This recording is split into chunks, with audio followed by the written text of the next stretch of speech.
In a time of shadows and silence, when the word of the Lord was rare, a desperate prayer pierced the heavens. Hannah, a woman scorned and heartbroken, poured out her soul before God, promising her unborn son to his service. God heard, and a child was born. His name was Samuel. Dedicated to the Lord from birth, he grew up in the hallowed halls of the temple under the priest Eli. One night, a voice called to him in the darkness. It was the Lord. From that moment, Samuel became a prophet, and none of his words ever fell to the ground. He was God's voice to a nation adrift. But the people grew restless. They looked at the nations around them, with their kings and their armies, and they wanted the same. Give us a king to lead us, they demanded. Samuel's heart broke.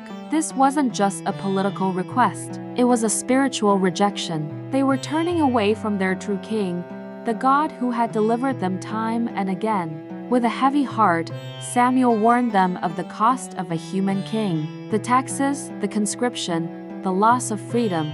But they would not listen. God relented, telling Samuel, "It is not you they have rejected, but they have rejected me as their king."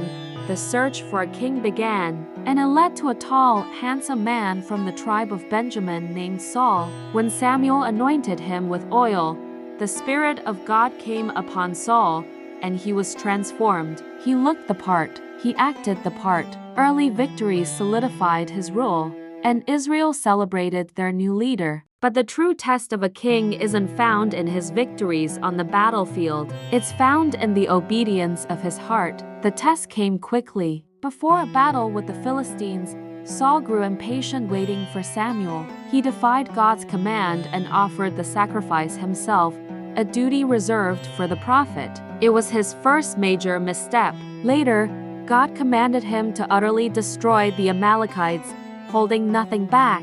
But Saul disobeyed again. He spared the king and the best of the livestock, cloaking his disobedience in the guise of religious piety. When Samuel confronted him, the excuses crumbled. The verdict was absolute. "Because you have rejected the word of the Lord," Samuel declared, "he has rejected you as king." The kingdom was torn from him that day. Samuel turned to leave, and in a desperate plea, Saul grabbed the hem of his robe, and it tore, a symbol of his broken reign. Samuel would never see Saul again, but he mourned for him deeply, grieving for the king that could have been. God's plan, however, was not broken. He told Samuel, "How long will you mourn for Saul, since I have rejected him? Fill your horn with oil and be on your way. I am sending you to a man in Bethlehem named Jesse, for I have chosen one of his sons to be king." In Jesse's house, Samuel saw one son after another, strong, tall, impressive. But for each one, the Lord said, "No." God was teaching his prophet a new lesson.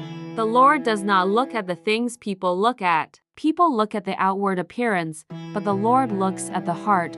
Finally, they called for the youngest, a shepherd boy named David, who was out tending the sheep. Ruddy and with a fine appearance, he was brought in. And the Lord said, "Rise and anoint him. This is the one." As the oil ran down David's head, the Spirit of the Lord came upon him in power. In that quiet, private moment, a shepherd was marked as a king. The future of Israel had just been anointed, while the current king, Saul, was tormented by a spirit of despair. The Spirit of God had departed from him. Fate, or rather, divine providence, brought these two anointed men together. To soothe Saul's troubled soul, his servants sought a musician. And who was recommended? The shepherd boy from Bethlehem, David, who was skillful in playing the lyre. So David entered the royal court, his music bringing temporary peace to the tormented king. He was a warrior and a musician, a man of God's own heart, serving a king God had rejected. Then came the moment that would catapult David from obscurity to national fame. The armies of Israel stood paralyzed in fear before a Philistine giant named Goliath. For 40 days, this champion mocked Israel and their God. The entire army, including King Saul, cowered. But David, delivering supplies to his brothers, heard the taunts. He saw not a giant, but an uncircumcised Philistine defying the armies of the living God, armed not with a soldier's armor, which he couldn't even walk in, but with a shepherd's sling and 5 smooth stones, he faced the giant. "You come against me with sword and spear," David shouted, "but I come against you in the name of the Lord Almighty." 1 stone was all it took. The giant fell, and a shepherd boy became a hero. The crowd sang his praises. Saul has slain his thousands, and David his tens of thousands.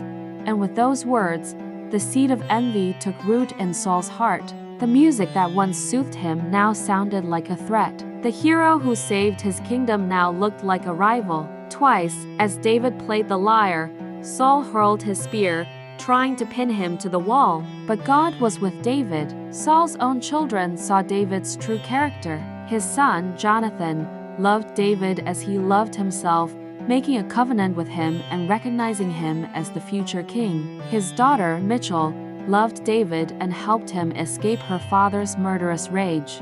While Saul's heart grew darker, consumed by obsession and paranoia, David's character was being forged in the fire of affliction. He became a fugitive, hunted in the wilderness by the very king he served. Yet, in this period of suffering, David's reliance on God deepened. Twice, he had the opportunity to kill Saul. In a cave, he secretly cut off a corner of Saul's robe, his heart pounding with guilt even for that small act. Later, he found Saul asleep in his camp. His men urged him to strike, to end the chase, but David refused. "I will not lay my hand on the Lord's anointed," he said. David understood something Saul never did. God gives the throne, and God takes it away. He would wait for God's timing. Then, a great light in Israel went out. Samuel, the prophet, judge, and kingmaker, died. The entire nation mourned the loss of their moral compass, the man who had guided them since their youth. His absence left a spiritual vacuum, a silence that felt deafening. Saul's end was tragic.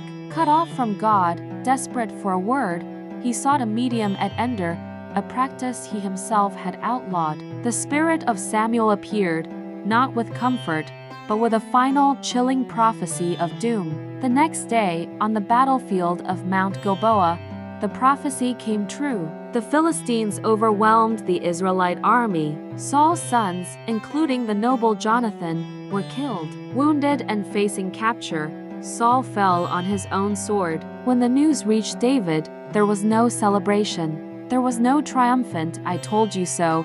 Instead, David tore his clothes and wept. He mourned for Saul, the king who tried to kill him, and for Jonathan, his beloved friend. He composed a beautiful, heartbreaking lament, the Song of the Bow, honoring their memory. His grief was genuine, a testament to a heart that did not rejoice in the fall of an enemy. The journey was long and brutal. David had been anointed as a boy, hunted as a young man, and forged into a leader through betrayal, loss, and unwavering faith. He was a man after God's own heart, not because he was perfect, but because his heart always returned to God. The shepherd was ready. The fugitive was finished running. The path was now clear for David to become what God had ordained him to be all along, the king. His story teaches us that God's plan unfolds in his time, and he often chooses the unlikely, the overlooked, and the humble to accomplish his greatest purposes. Thanks for watching.